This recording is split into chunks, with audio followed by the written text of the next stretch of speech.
आज हम railway ALP and technician का साइंस के सेक्शन का मॉक टेस्ट 3 सोल्व करने वाले हैं। इससे पहले 2 टेस्ट हमने कवर किए हैं। अगर आप उनको भी देखना चाहते हैं तो प्ले लिस्ट में आप उनको भी देख सकते हैं। तो पहला क्वेश्चन देखते हैं, इसमें दिया गया है निम्नलिखित में से कौन सी ऊर्जा का नवीकरणीय स्रोत नहीं है?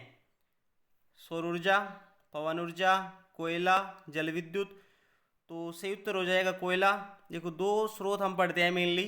एक तो नवीकरणीय स्रोत होता है ऊर्जा का, एक होता है गैर नवीकरणीय स्रोत।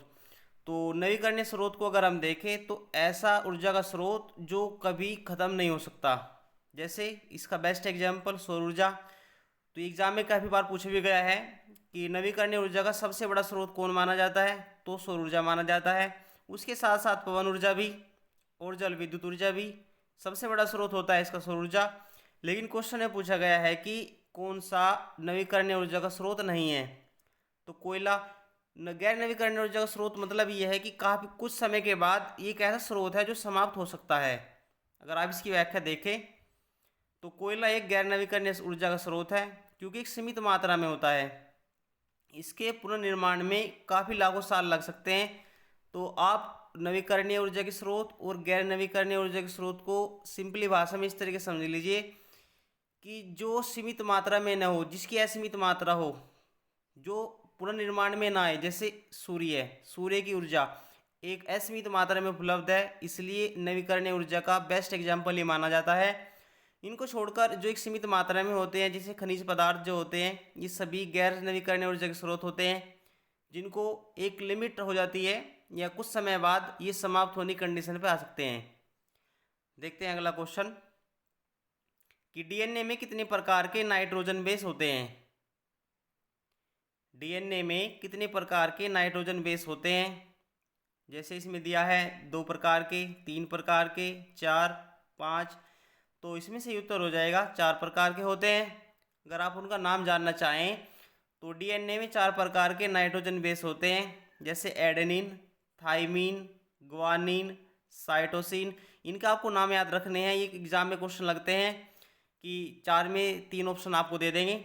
पूछेंगे निम्नलिखित में से कौन से डीएनए के नाइट्रोजन बेस नहीं है, तो 3 में तो इनमें से देंगे, चौथा एक्शन अलग दे जाएगा, जिससे कि आप कंफ्यूज जाएंगे। तो आपको इनके नाम याद रखने हैं। ये 4 नाम होते हैं जो डीएनए के नाइट्रोजन बेस में काम करते हैं: एडेनिन, थाइमीन, ग्वानिन, साइटोसिन। अब देखते हैं अगला क्वेश्चन। पौधों में जल और खनिजों का परिवहन किसके द्वारा होता है? पौधों में जो जल का और खनिजों का परिवहन होता है, संचरण होता है, वो किसके द्वारा होता है? जाइलम, फ्लोएम, स्टीडोपोडिया, क्लोरोप्लास्ट। तो सही उत्तर होता है इसमें जाइलम। देखो, जहाँ जल की बात की जाती है वहाँ जाइलम ही काम करता है। अगर जैसे दिया गया है क्वेश्चन में कि पौधों में जल और खनिजों का परिवहन किसके द्वारा हो जाएगा, तो ये हो जाएगा आपका जाइलम के द्वारा, क्योंकि वाटर का जो संचरण होता है इसी के द्वारा होता है। अगर आप इसकी व्याख्या देखें तो जाइलम पौधों में जल और खनिजों का अच्छी तरीके से परिवहन और संचरण करता है। अगला क्वेश्चन दिया है कि वर्गीकरण की उच्च श्रेणी किसको माना जाता है? तो कुछ नाम दिए गए हैं, आप इसको एक बार सोल्व करें कि जाति, वर्ग, गण, राज्य। तो जो वर्गीकरण की उच्चतम श्रेणी माना जाता है, राज्य को माना जाता है, स्टेट। आगे देखें, इसमें है कि राज्य वर्गीकरण की सबसे बड़ी इकाई मानी जाती है, क्योंकि इसमें काफ़ी विविधताएं पाई जाती है। विविधता के कारण ही इसका विस्तार काफ़ी बड़ा है।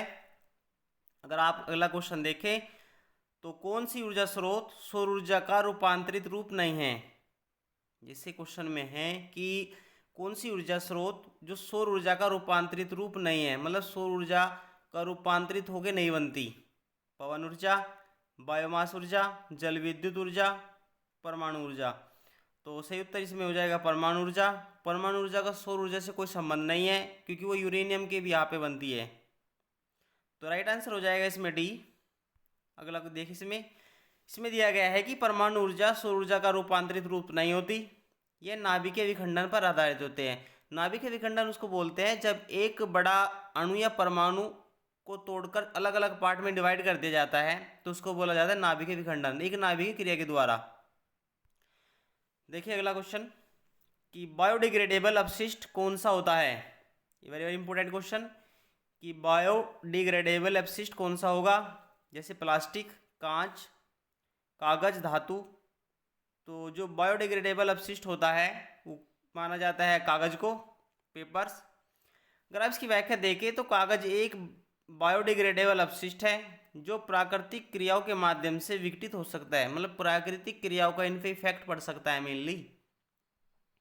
अगला क्वेश्चन देख लेते हैं कि विद्युत मोटर किस सिद्धांत पर आधारित होता है। जो इलेक्ट्रिक मोटर होता है वो किस प्रिंसिपल पर काम करता है। तो इसमें दिया गया है इलेक्ट्रोस्टैटिक्स, ओम के नियम, फोल्ड इंडक्शन, चुंबकीय प्रभाव। तो इसमें राइट आंसर हो जाएगा चुंबकीय प्रभाव। मैग्नेटिक जो फील्ड होता है, मैग्नेट का जो इफेक्ट होता है, मैग्नेटिक इफेक्ट, उसी के प्रिंसिपल पर ये वर्क करता है। क्योंकि जब इसकी कोयल घूमती है इलेक्ट्रिक मोटर की, तो उसमें एक मैग्नेटिक फील्ड जनरेट होता है जिससे इलेक्ट्रिसिटी जनरेट होती है। तो उसी के प्रिंसिपल पर ये काम करता है। अगर आप इसकी व्याख्या देखें तो विद्युत मोटर एक चुंबकीय प्रभाव के सिद्धांत पर आधारित होता है जिसमें विद्युत धारा और चुंबकीय क्षेत्र परस्पर क्रिया करके यांत्रिक ऊर्जा उत्पन्न करती हैं। अगर आपसे पूछे कि विद्युत मोटर किस क्या काम करता है, तो ये काम करता है विद्युत ऊर्जा को यांत्रिक ऊर्जा में, या यांत्रिक ऊर्जा को विद्युत ऊर्जा में कन्वर्ट करता है। ठीक है, तो ये क्या काम करता है विद्युत मोटर, ये करता है आपका विद्युत धारा और चुंबकीय क्षेत्र की जो क्रिया होती है उससे यांत्रिक ऊर्जा बनती है। ठीक है, तो जो आपका इलेक्ट्रिक मोटर होगा ये विद्युत ऊर्जा को यांत्रिक ऊर्जा में बदलता है। आगे देखें, इसमें है कि चुंबकीय क्षेत्र की दिशा को कैसे निर्धारित किया जाता है। जो आपका मैग्नेटिक फील्ड होता है उसकी दिशा कैसे निर्धारित होती है, बाएं हाथ के नियम से, दाएं हाथ के नियम से, फ्लेमिंग का बाएं हाथ का नियम, फ्लेमिंग का दाएं हाथ का नियम। तो इसका सही उत्तर हो जाएगा दाएं हाथ का नियम। राइट हैंड रूल के द्वारा इसकी दिशा निर्धारित होती है। अगर आप इसकी व्याख्या देखें तो चुंबकीय क्षेत्र की दिशा को दाएं हाथ के नियम के माध्यम से ही निर्धारित किया जाता है। ये सब आपको 10th क्लास के एनसीईआरटी से मिल जाएगा, उसी से क्वेश्चन फ्रेम किए गए हैं। क्वेश्चन दिया गया है अगला कि समतल दर्पण में वस्तु का प्रतिबिंब कैसा होगा। जो आपका समतल दर्पण होगा, जैसे सीधा बराबर आभासी, उल्टा बड़ा आभासी, सीधा छोटा आभासी, उल्टा बराबर आभासी। तो सही उत्तर हो जाएगा इसमें जो समतल दर्पण पर वस्तु का प्रतिबिंब बनेगा वो सीधा होगा, बराबर होगा और आभासी होगा, मतलब वर्चुअल भी होगा, straight and equal and virtual. इसकी अगर व्याख्या देखें, समतल दर्पण में वस्तु का प्रतिबिंब सीधा, बराबर और आभासी होता है। देखते हैं अगला क्वेश्चन कि कौन सा रंग सबसे अधिक विक्षेपित होता है, लाल, नीला, हरा, बैंगनी। तो ये तो आपको पता ही होगा, इसका उत्तर हो जाएगा बैंगनी। बैंगनी रंग ऐसा होता है जो सबसे अधिक विक्षेपित होता है। इसकी व्याख्या देखें तो बैंगनी रंग का सबसे कम तरंग दैर्ध्य होता है, इसीलिए यह बहुत अधिक विक्षेपित होता है। जो तरंग दैर्ध्य इसका सबसे कम माना जाता है, इसलिए यह सबसे अधिक विक्षेपित होगा। जिस रंग का तरंग दैर्ध्य कम होगा उसकी विक्षेपण की क्षमता सबसे अधिक होगी। देखते हैं आगे कि ओजोन परत का प्रमुख कार्य क्या है। ओजोन परत आप अक्सर खबरों में सुनते हैं कि ओजोन परत में होल हो गया, पतली हो गई इसकी लेयर। तो क्या कारण है उसका, क्या काम करती है ओजोन लेयर। तो इसमें जैसे दिया गया है कि ग्रीन हाउस प्रभाव को बढ़ाती है, पराबैंगनी किरणों को अवशोषित करती है, जलवायु परिवर्तन को रोकना, वायुमंडल में ऑक्सीजन के स्तर को बढ़ाना। तो इसका सही उत्तर जो सटीक माना जाता है वो माना जाता है पराबैंगनी किरणों को अवशोषित करना, जिससे कि अल्ट्रावायलेट रे पृथ्वी पर ना आए। क्योंकि अल्ट्रावायलेट रे ऐसी होती है जो हमारे आंखों को क्षति पहुंचाती है, और बहुत से जीव जंतु ऐसे होते हैं जो उसी किरणों की चपेट में आ जाते हैं तो उनको फिनिश हो जाते हैं, ख़त्म हो जाते हैं। अगर इसकी व्याख्या आप देखें तो ओजोन परत का प्रमुख काम है पराबैंगनी किरणों को अवशोषित करना, जिससे ये किरणें पृथ्वी की सतह तक नहीं पहुँचे। इसलिए मेनली जो अल्ट्रावायलेट रे होती है उनको रोकने का काम इसका होता है, पराबैंगनी किरणों का। आगे है कि कौन सा यौगिक लवण है। तो लवण से आप समझ सकते हैं, लवण आपसे पूछे एग्जाम में कि लवण किसको कह सकते हैं। लवण उसको बोला जाता है जिसमें अम्ल और क्षार एक दूसरे के साथ क्रिया करके एक नया पदार्थ बनाते हैं, उसको लवण बोलते हैं। तो इसमें दिया गया है जैसे NaOH, H2SO4, NaCl, NH3। तो एक यौगिक लवण किसको कहा जाता है? NaCl। ये नमक का भी जो साधारण नमक होता है उसका ये फॉर्मूला भी है, इसी को लवण कहा जाता है। जैसे इसमें दिया गया है कि NaCl सोडियम क्लोराइड एक लवण है जो अम्ल HCl और क्षार NaOH के साथ अभिक्रिया से बनता है। जब ये दोनों क्रियाएं करेंगे तब ये बनेगा। आगे है कि मनुष्य में रक्त का शुद्धिकरण किस अंग से होता है? जो मनुष्य में ब्लड आपका प्योर किया जाता है, प्योरिफिकेशन उसका होता है, तो किसके माध्यम से होता है? हृदय, हार्ट, फेफड़े, गुर्दे, यकृत। तो इसका सही उत्तर हो जाएगा गुर्दे। ठीक है। अगर इसकी आप व्याख्या देखें तो गुर्दे किडनीज रक्त का शुद्धिकरण करते हैं और अवांछित पदार्थों को मूत्र के रूप में बाहर निकालते हैं। अवांछित पदार्थ आप इसको ऐसे मान लो जैसे अपशिष्ट पदार्थ जो होते हैं, मैल, मचीला, वे सब पदार्थ जो होते हैं वो आपके वायदा यूरिन के द्वारा, मूत्र के द्वारा बाहर निकलते हैं। क्वेश्चन अगला दिया है कि जंतु कोशिका में कौन सा अंग विशेष रूप से ऊर्जा उत्पादन के लिए जिम्मेदार होता है? ऊर्जा उत्पादन, जो जंतु कोशिकाएं होती हैं उनमें कौन सा अंग ऐसा होता है जो विशेष रूप से ऊर्जा उत्पादन के लिए जिम्मेदार होता है? जैसे माइटोकॉन्ड्रिया, राइबोसोम, गोल्गी निकाय, केंद्रक। तो सही उत्तर हो जाएगा इससे माइटोकॉन्ड्रिया। माइटोकॉन्ड्रिया के लिए एक बात ये भी कही जाती है कि इसको कोशिका का पावर हाउस भी कहा जाता है, क्योंकि ऊर्जा सबसे ज़्यादा जनरेट करती है, इसलिए इसको कोशिका का पावर हाउस भी कहा जाता है। ये क्वेश्चन भी एग्जाम में पूछा गया है। अगर आप इसके बारे में जानें तो माइटोकॉन्ड्रिया जंतु कोशिका में ऊर्जा उत्पादन के लिए एक जिम्मेदार होता है, क्योंकि इसे कोशिका का ऊर्जागृह या पावर हाउस भी कहते हैं। अगला क्वेश्चन देखते हैं कि कौन सा युग्मक असत्य है, गलत है। ऑप्शन जैसे दिए गए हैं कि ATCG, AUCG, ATCU, AUGT। तो इसमें राइट उत्तर हो जाएगा ऑप्शन डी। जो सही उत्तर नहीं है वो है AUGT। अगर आप इसकी व्याख्या देखें तो ये हो जाएगा, देखो DNA में और RNA में दो आपके पेयर बनते हैं, जोड़े बनते हैं। अगर आप DNA की बात करें तो DNA में ATCG बनेगा, RNA में AUCG बनेगा। देखो AT का मतलब होता है एडेनोसिन ट्राइफॉस्फेट, इसी तरह AU बनेगा। तो हमें आपको याद रखने हैं DNA और RNA वाले दोनों, वेरी वेरी इंपॉर्टेंट है, क्योंकि DNA में जो बनेगा वो ATCG बनता है, इसी तरह RNA में AUCG बनेगा। एग्जाम में क्वेश्चन पूछा जा सकते हैं, इंपॉर्टेंट है बहुत ज़्यादा ये भी। अगला क्वेश्चन देखते हैं कि खाद्य श्रृंखला का अंतिम घटक कौन सा होता है? तो उत्पादक, उपभोक्ता, अपघटक, परभक्षी। तो खाद्य श्रृंखला का जो अंतिम घटक माना जाता है वो अपघटक को माना जाता है। सबसे पहला माना जाता है आपका उत्पादक, उपभोक्ता, फिर आपका होता है अपघटक। अगर आप इसकी व्याख्या देखें तो अपघटक, डिकम्पोजर इसको कहा जाता है।